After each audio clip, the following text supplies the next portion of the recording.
আসসালামু আলাইকুম। আপনারা সবাই কেমন আছেন? আমি আলহামদুলিল্লাহ ভালো আছি।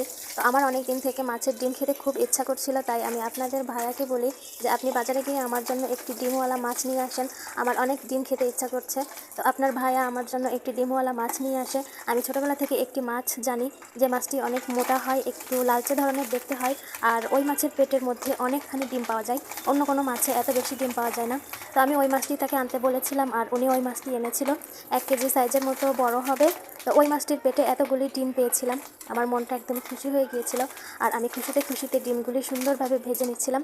আর ডিমগুলি আমি সরিষার তেল দিয়ে ভাজতেছিলাম।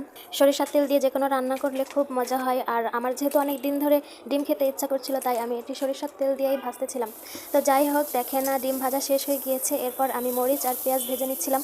আর আপনারা অবশ্যই আমাকে কিপটা মনে করেন না, আমি এখানে বেশি তেল দিই নাই, কারণ ডিমের ভেতরে অনেক তেল ঢুকে গিয়েছে, ওইটা আস্তে আস্তে বের হবে। আর বেশি তেল খাওয়া তো স্বাস্থ্যের পক্ষে একদমই ভালো না, এই জন্য আমি পরবর্তীতে আর তেল দেইনি। তো তেল না দেওয়ার পরেও আপনারা দেখেন তেল কিন্তু বের হয়েছে, যথেষ্ট পরিমাণ তেল আছে। এর থেকে বেশি তেল আমি খেতে পছন্দ করি না। আমার ডিম ভাজি কিন্তু কমপ্লিট, ডিম ভাজি কিন্তু হয়ে গিয়েছে। এখন আমি ডিম ভাজিটি নামিয়ে নিব।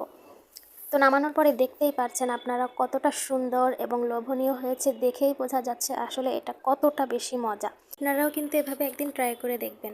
আমি কিন্তু একদমই লোভ সামলাতে পারছি না, আমার এখন ভাত খেতে হবে। সবাইকে টাটা, দেখা হবে নতুন কোনো ভিডিওতে। সবাই ভালো থাকবেন, সুস্থ থাকবেন, আর আমাকে সাপোর্ট করবেন। আল্লাহ হাফেজ।